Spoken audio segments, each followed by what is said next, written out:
오늘은 욥기 27장 13절부터 끝절까지 23절까지 말씀 보도록 하겠습니다.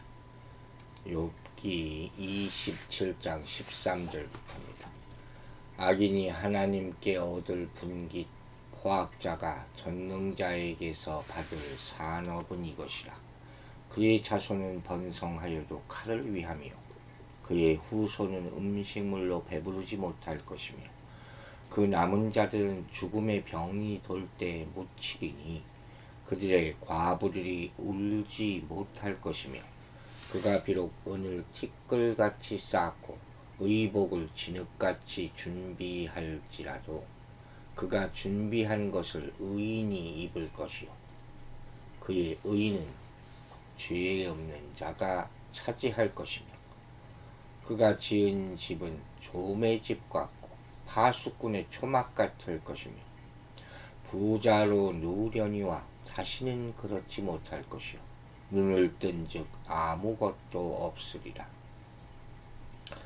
두려움이 물같이 그에게 닥칠 것이요 폭풍이 밤에 그를 앗아갈 것이며 동풍이 그를 들어올리리니 그는 사라질 것이며 그의 처소에서 그를 몰아내리라. 하나님은 그를 아끼지 아니하시고 던져버릴 것이니 그의 손에서 도망치려고 힘쓰리라. 사람들은 그를 바라보며 손뼉치고 그의 처소에서 그를 비웃으리라. 아멘. 자, 욥기 27장 13절 말씀부터 보게 됩니다. 오늘 우리가 읽은 이 본문에서 욥의 말은 악인이 하나님께 받을 저주와 징벌에 대한 말씀이에요. 흥미롭게도 이 13절에 있는 욥의 말은 소발의 두 번째 발언의 마무리 20장 29절이죠. 그것과 거의 비슷합니다. 이러한 일치는 뭘 의미하느냐? 욥과 소발이 하나님의 징벌에 대해서 비슷한 의견을 가지고 있다. 아니면 소발의 말을 지금 그대로 이어받아서 말하고 있다 하는 얘기죠. 실제로 이번 14절부터 악인이 하나님께 받을 징벌과 심판에 대해서 다양한 측면에서 언급을 하고 있어요. 가장 먼저 뭐라 그럽니까? 악인의 가족과 후손에게도 재앙이 임할 것이다. 저주가 내려간다 하는 거죠. 그래서 악인의 자손은 번성해도 전쟁터에서 칼을 맞아 죽을 운명이고 그의 후손은 배불리 먹을 음식을 얻지 못하게 될 것이다.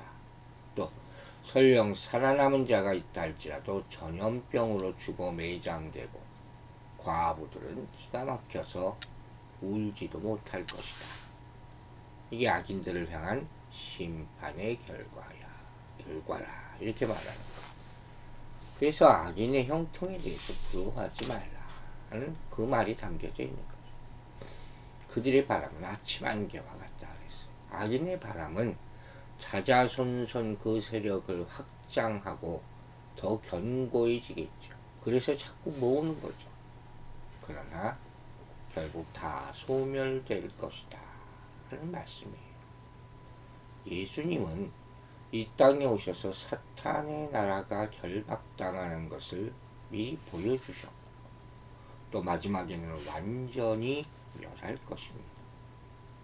그러므로 우리는 하나님의 백성으로서 고난당하는 자신에 대해서 긍지를 가져야 돼요. 그 사람에게 하나님의 위로와 소망이 있게 될 것입니다. 또 악인에게 임할 재앙은 그 가족과 후손에게만 미치는 것이 아니에요. 그의 재물, 불의한 재물이죠. 이 불의한 재물에게도 미치게 된다. 즉 아무리 은을 모아도 돈이죠. 셀 수 없이 이걸 긁어먹고 또 의복을 진흙처럼 풍성하게 쌓아 놓는다고 하더라도 그것이 다 자기 소유물이 되는 것이 아니다 하는 것입니다. 그럼 어떻게 됩니까? 그가 자신을 위해 준비해서 쌓아놓았던 의복은 의인이 입게 될 것이고, 그가 긁어 모으는 의는 죄 없는 자의 차지가 될 것이다. 한마디로 악인들은 아무리 벌어도 자기가 쓰지 못해, 누리지 못해, 다른 사람이 쓰게 된다 하는 거죠.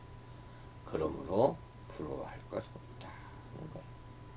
여기서 이번 은과 의복을 티끌과 진흙에 비유합니다. 그죠? 이 티끌과 진흙은 뭘 상징합니까? 일시적이고 덧없는 것을 말하죠. 욥이 재물이나 부를 대표하는 것으로 보석이나 귀금속을 언급하지 않고 의복을 언급한 것이 의미심장하죠. 아무리 비싼 옷이라 할지라도 시간이 지나면 입지 않으면 뭐예요?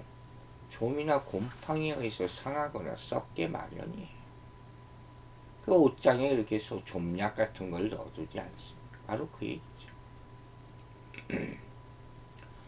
이렇게 악인의 형통함은 결코 오래 가지 않는다.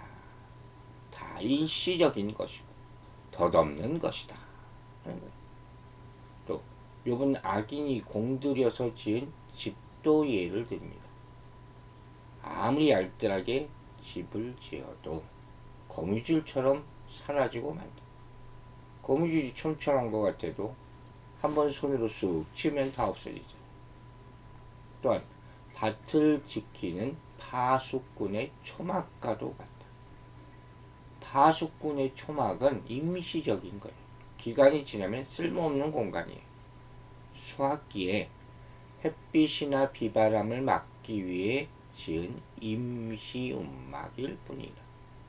수확이 끝나면 금방 망가지는 거예요. 사람들이 살 수 없는 공간. 악인의 집이 그와 같다 하는 거죠. 악인의 잠자리도 마찬가지다 하는 거죠. 그것이 마지막이에요. 다시는 그럴 일이 없다. 다음날 눈을 떠보면 아무것도 갖지 못한 알거지가 되어 있다 하는 거예요. 이처럼 악인의 재물, 모든 것은 순식간에 사라질 수 있다 하고 말하고 있습니다. 또 어느 날 갑자기 스스로 날개를 내어 하늘을 나는 독수리처럼 날아가 버릴 수도 있다 하는 거예요.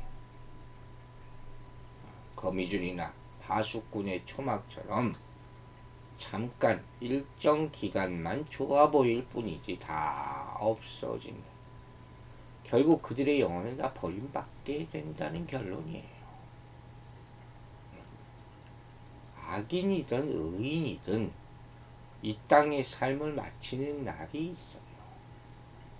그리고 그때 가지고 갈 수 있는 것은 아무것도 없습니다. 그러므로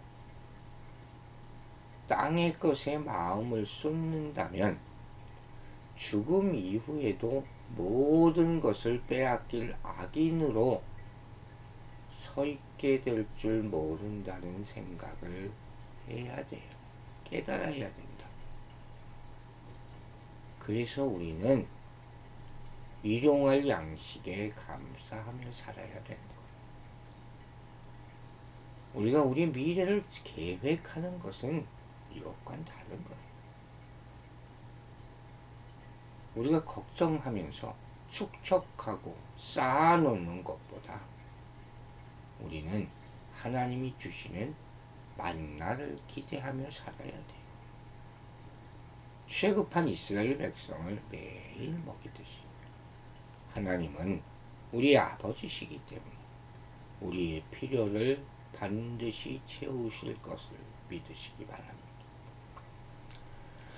20절부터 말씀을 보면 악인은 자연재해로부터도 자유롭지 못합니다. 죽음의 공포가 홍수처럼 그를 들어닥치고 안전을 보증해 줄 것으로 기대했던 밤중에 폭풍이 휩쓸할 것이고 동풍이 불어와서 그를 들어올려 사라지게 할 것이고 집에서 몰아낼 것이다. 동풍은 보통 뭐예요? 심판의 도구죠. 흉년을 일으키기도 하는 바람. 성경의 동풍으로 주로 나타나는 것이죠. 아기는 이런 무서운 동풍의 공격에 속수무책으로 당하게 될 것이다. 도망치려고 안간힘을 써도 하나님이 던져버리셨다. 그래서 사람들은 악인이 하나님의 심판을 받아 그 가족, 생업, 재물들이 다 무너지는 모습을 보게 될 것이고 그것을 보고 손뼉치고 조롱할 것이고 그의 처소에서 쫓아내며 비웃는다고 말했어요. 욥도 친구들에 대해서 이렇게 얘기하고 친구들은 욥에 대해서 이렇게 얘기하고 결국 뭐예요? 양쪽 다 보상교리, 인과관계를 철석같이 믿고 있고 자기는 의롭다.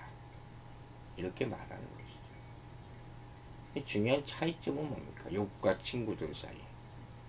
욥을 어떠한 존재로 보느냐. 하나님이 욥을 어떠한 존재로 보시느냐죠.